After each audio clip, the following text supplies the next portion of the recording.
Good morning friends, welcome back my YouTube channel. कैसे हैं आप सब? आई होप आप सभी अपने अपने घरों में सुरक्षित होंगे इस समय। तो चलिए हम स्टार्ट करते हैं अपना आज का वीडियो। हमारे वीडियो में आज हम एमए फर्स्ट ईयर के बारे में बात करेंगे। तो एमए फर्स्ट ईयर का जो फर्स्ट पेपर है सोशियोलॉजिकल कॉन्सेप्ट, उसमें जो हमारी थर्ड यूनिट थी, टोटल 5 यूनिट है उसकी, फर्स्ट और सेकेंड और थर्ड, ये तीनों यूनिट में आप लोग को कंप्लीट करा चुकी हूँ।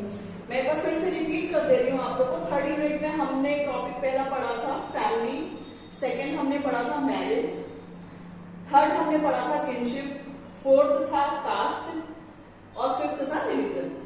तो ये सारे टॉपिक जो है मैं आपको कंप्लीट करा चुकी हूँ।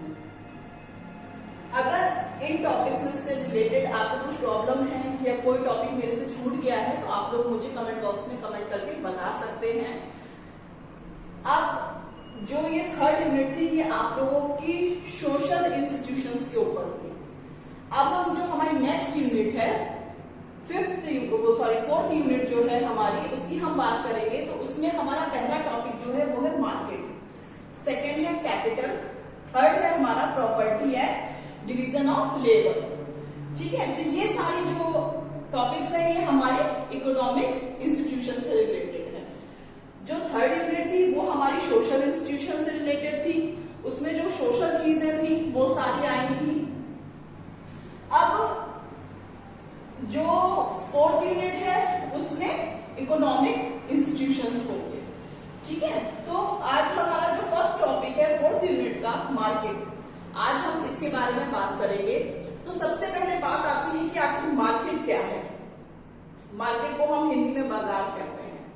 बाजार शब्द से आप लोग अच्छे तरीके से वाकिफ होंगे कि बाजार शब्द जो है उस शब्द से आपका तात्पर्य जो है वो एक ऐसे स्थान या केंद्र से होता है जहां पर वस्तु को खरीदने वाला और बेचने वाला यानी क्रेता और विक्रेता भौतिक रूप से उपस्थित होकर कोई भी सामान को खरीदने या बेचने का कार्य करते हैं। उस जगह को हम क्या कहते हैं? मार्केट यानी बाजार कहते हैं। अच्छा, अब बात आती है कि बाजार जो है वो कितने प्रकार के होते हैं। बाजार के प्रकार कितने होते हैं? तो बाजार जो है वो आपके 2 प्रकार से होते हैं।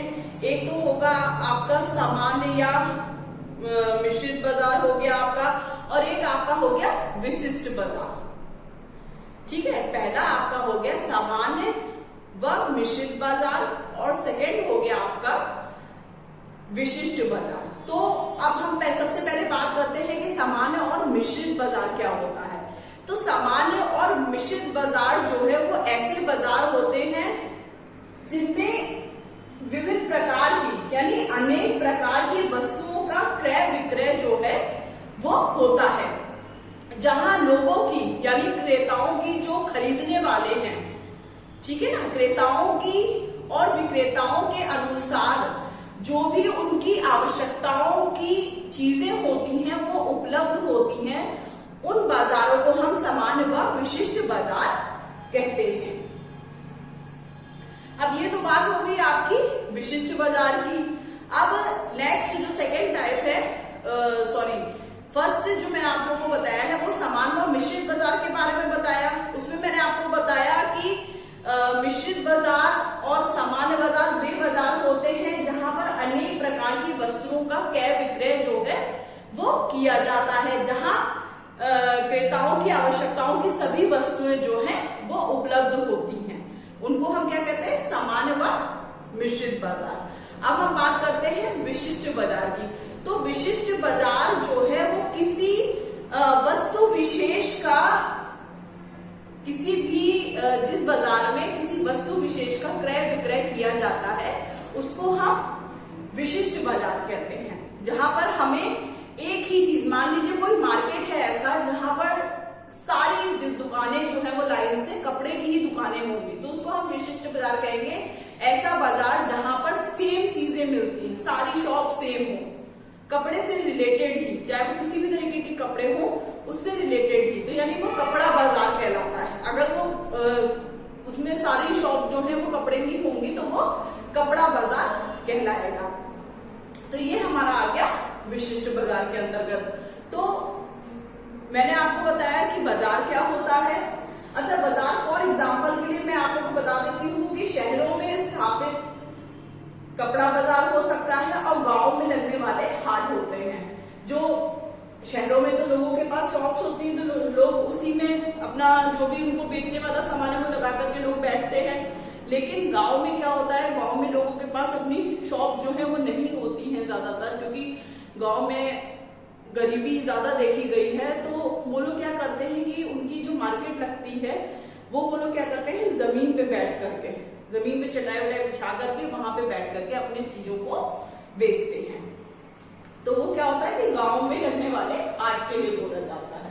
वो मार्केट जो है वो गांव में लगती है, जहां पे लोग आराम से नीचे जमीन पे बैठ करके सामान को बेचते खरीदते हैं। ठीक है, तो ये तो हमारे दो टाइप्स के मार्केट की बात हो गई। पहला तो आपका हो गया सामान्यतः मिश्रित बाजार और दूसरा आपका हो गया विशिष्ट बाजार। अब हम बात करेंगे, जो हमारा नेक्स्ट टॉपिक है वो है हमारा बाजार को प्रभावित करने वाले कारक, कि आखिर बाजार को प्रभावित करने वाले कारक क्या होते हैं। जो टॉपिक मार्केट में जो मेन टॉपिक है आपके, तो इसके टैक्स हो गए और इसको प्रभावित करने वाले कारक हो गए। बाकी जो इसकी डेफिनेशंस हैं और भी इससे रिलेटेड जो भी चीजें हैं वो मैं आप लोग को अपने नेक्स्ट वीडियो में थ्योरी के माध्यम से जो भी नोट्स होंगे उसके अकॉर्डिंग आप लोग को मैं दूंगी। आज का जो मेरा वीडियो है वो मेन बनाने का पर्पस यही था कि मैं आप लोग को एक बार बता दूं कि अब हमारी कौन सी यूनिट कंप्लीट हो चुकी है और कौन सी यूनिट हमने स्टार्ट करी है। अभी एग्जाम्स के बारे में कोई भी इंफॉर्मेशन नहीं आई है। जब तक यूनिवर्सिटी वाले अपनी वेबसाइट पे नहीं डाल देते हैं तब तक आप लोग किसी भी न्यूज पे भरोसा मत कीजिएगा। आप लोग सिर्फ अपनी पढ़ाई पे समय ध्यान दीजिए। जब एग्जाम होने होंगे तब होंगे, क्योंकि अभी इस समय कोरोना काफी हद तक फैल चुका है, तो इस वजह से एग्जाम जो है वो अभी मई में पॉसिबल नहीं है। अगर इसकी स्थिति सुधर गई, केसेस कम होने लगे कोरोना के, तो मे भी हो सकता है कि आपकी जून या जुलाई के आसपास एग्जाम जो है वो कराया जाए। आते हैं हम अपने टॉपिक पे। उसके बाद जो मैंने आप लोगों को बता दिया, दो टाइप्स के मार्केट मैंने बता दिया। अब हम बताते हैं कि बाजार को प्रभावित करने वाले कारक कौन कौन से होते हैं।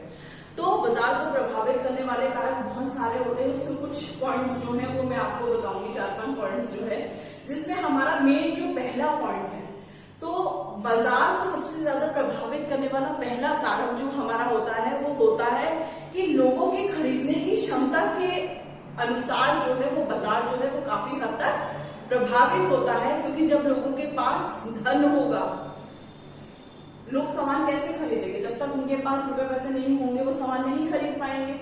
तो लोगों के पास जो है वो खरीदने की क्षमता, यानी अगर धन नहीं होगा उतना, तो उसके अकॉर्डिंग जो है वो बाजार जो है उसका कार्य जो है वो क्या होगा, प्रभावित होगा। क्योंकि लोगों के पास पैसे कम होंगे तो वो सोच समझ के कुछ ही चीजें जो उनको रोज के जीवन मर्रा के हिसाब से चाहिए होंगी वो उसी को खरीदेंगे। तो ये सबसे मेन पॉइंट जो है वो होता है बाजार को प्रभावित करने वाले कारकों में से, कि लोगों के पास पैसे की क्षमता को देखा जाता है। अगर इंसान के पास अच्छे पैसे हैं तो वो अच्छी खरीदारी करेगा। अब हम सेकेंड पॉइंट की बात करते हैं।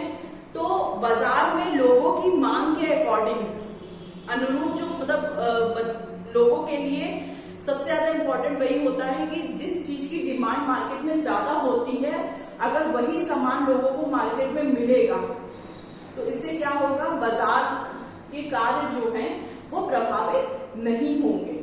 हम बात कर रहे हैं प्रभावित होने के कारकों के बारे में कि जो जो उसके पॉइंट्स हैं। तो सेकंड पॉइंट जो है हमारा वो ये है कि बाजार में लोगों की मांगों के अनुरूप वस्तुएं बाजार में नहीं मिलती हैं, जिसके कारण लोग जो है वो अपनी जगह अपने शहर के बाजारों में से सामान ना खरीद के दूसरे बाजारों में जाकर के सामान खरीदते हैं। अगर उन्हें पता चलेगा कि कोई भी आप वस्तु ले रहे हैं, मान लीजिए आप फॉर एग्जांपल के लिए आप कोई बुक ले रहे हैं, उस बुक का मूल्य जो है वो आपके शहर में जो है वो 400 है, बट जो बुक ले रहा है उसके कोई फ्रेंड जो है वो किसी दूसरे शहर में रहते हैं और वहां बुक जो है वो कुछ सस्ती पड़ रही है, तो वो बुक जो है वो वहां से जाकर के खरीदेंगे। तो इन कारणों से भी बाजार जो है वो काफी हद तक प्रभावित होता है, क्योंकि जब इंसान को कहीं कोई चीज सस्ती मिल रही है और इजीली मिल जा रही है तो वो वहां से जाकर के सस्ते दामों में वो चीज लेगा। तो एक सबसे ज्यादा मेन पॉइंट जो है ये भी है बाजार को प्रभावित करने वाला कारण। अब हम थर्ड पॉइंट की बात करते हैं, तो जब वस्तुओं के मूल्य यानी जो उसके रेट है वो बढ़ा दिए जाते हैं तो लोगों के पास जो है वो वैकल्पिक स्थिति आ जाती है, यानी कुछ ही लोग जो है वो उन चीजों को खरीदते हैं, जिसकी वजह से भी बाजार जो है वो काफी हद तक प्रभावित होता है। मान लीजिए कुछ टाइम पहले, अब जैसे प्रेजेंट टाइम का फॉर एग्जांपल आप ले लीजिए, मान लीजिए कि दवाइयां जो है, सैनिटाइजर जो है, सब लोगों को पता है कि कितनी प्रॉब्लम्स चल रही हैं, तो सैनिटाइजर है, दवाइयां हैं, इन सबके दाम जो है वो बढ़ा दिए गए हैं। तो जिसकी वजह से जिन लोगों को उनकी जरूरत होगी लोग उतना ही खरीदेंगे, ज्यादा नहीं खरीदेंगे। तो इसके कारण भी बाजार जो है वो काफी हद तक प्रभावित होते हैं। अगर किसी भी चीज का रेट जो है वो बढ़ा दिया जाता है मार्केट में तो लोग जल्दी जो है वो उस चीज को खरीदना पसंद नहीं करते। ये हमारा हो गया थर्ड पॉइंट। अब हम बात करते हैं हमारे फोर्थ पॉइंट की। तो फोर्थ पॉइंट क्या है कि क्रेता और विक्रेता यानी खरीदने वाला और बेचने वाला के बीच जो है वो अंतः क्रिया जो है यानी आपसी तालमेल जो है वो काफी हद तक बाजार को प्रभावित करता है। आप कभी भी किसी शॉप में कोई सामान लेने के लिए जाते हैं तो आपके बोलने के तरीके से ही पता चल जाता है कि आप किस तरीके से खरीदने वाले से या बेचने वाले के लिए कि वो किस तरीके के नेचर का इंसान है। और सबसे ज्यादा आपका फर्स्ट इंप्रेशन जो है वो आपके बोलने के तरीके से, आपकी पर्सनैलिटी से ही पता चलता है। और इसी से ही लोग जो है वो मार्केट में, अगर आप अच्छे तरीके से दुकानदारों से बात करेंगे, वो भी अच्छे तरीके से आपसे बात करेंगे, तो आपसी जो अंतर क्रिया है वो सबसे ज्यादा मार्केट को प्रभावित करती है। अगर कोई शॉप वाला है, मान लीजिए आप वहां से जाकर के सामान खरीदते हैं और वो आपसे अच्छे तरीके से बात करता है, आप पे विश्वास करता है, तो आप आगे भी जाकर के वहां से सामान खरीदेंगे और अपने रिश्तेदारों को या अपने फ्रेंड सर्कल में जो भी लोग होंगे उनसे उसी शॉप से सामान लेने के लिए बोलेंगे। तो इससे क्या होता है, इससे बाजार बहुत ज्यादा प्रभावित होता है। लोग उस शॉप वाले के यहाँ ज्यादा जाते हैं, तो आपसी जो अंतर क्रिया होती है वो भी बाजार के कारकों में बहुत ज्यादा मायने रखती है। ये हमारा हो गया फोर्थ पॉइंट। अब हम आते हैं अपने लास्ट पॉइंट पे, फिफ्थ पॉइंट पे। तो जो सरकार की नीतियां हैं वो भी सबसे ज्यादा बाजार पर जो है वो अपना प्रभाव डालती हैं। अब सरकार की नीतियां जो है वो मार्केट के अकॉर्डिंग, जो भी गवर्नमेंट अपने रूल्स डेवलप करती है तो मार्केट में जो भी लोग हैं उनको उनके अकॉर्डिंग ही जो है अपने रूल्स रेगुलेशंस को आगे बढ़ाना होता है। क्योंकि अगर वो उस तरीके से नहीं कार्य करेंगे तो उनकी रेपुटेशन जो है वो, उनकी मार्केट वैल्यू जो है वो धीरे धीरे करके डाउन होती चली जाएगी। तो इससे भी ज्यादा जो है मार्केट जो है वो सरकार की नीतियों के द्वारा, उनकी गतिविधियों के द्वारा प्रभावित होती चली जाती है। तो ये कुछ मैंने आप लोगों को पॉइंट्स बताए हैं मार्केट के बारे में। इसमें डिटेल में जो भी नोट्स हैं वो मैं आप लोग अपने नेक्स्ट वीडियो में दूंगी, आप लोग अच्छे से समझाते हुए। हमारा मार्केट वाला टॉपिक जो है वो नेक्स्ट वीडियो में कंप्लीट हो जाएगा। उसके बाद हम हमारा नेक्स्ट टॉपिक जो है कैपिटल, उसको आगे कंटिन्यू करेंगे। आप लोग अपनी पढ़ाई जारी रखिए, अच्छे से पढ़ाई कीजिए और कोशिश करिए कि धीरे धीरे करके, अभी तो आपके पास बहुत टाइम है, ये आपके लिए प्लस पॉइंट है कि आपके पास काफी टाइम है। तो आप अगर एक टॉपिक भी एक दिन में पढ़ेंगे तो आपका पूरा कोर्स जो है वो आसानी से कवर हो जाएगा। किसी भी तरह की कोई भी प्रॉब्लम है तो आप लोग मुझे कमेंट बॉक्स में कमेंट करके बता सकते हैं। और आप लोग को मेरे वीडियोस पसंद आ रहे हैं तो प्लीज उनको लाइक करते रहिए, सब्सक्राइब कीजिए, ज्यादा से ज्यादा शेयर कीजिए, ताकि बच्चों को, एमए प्राइवेट के जो भी बच्चे हैं, फर्स्ट ईयर के हैं, सेकेंड ईयर के हैं या किसी अदर यूनिवर्सिटी के भी हैं, अगर उनका कोर्सेज मेरे कोर्सेज से रिलेटेड है तो आप लोग प्लीज वीडियो देखिए और उसको समझने की कोशिश कीजिए। मिलते हैं हम अपने नेक्स्ट वीडियो में अपने नेक्स्ट टॉपिक के साथ। Thank you.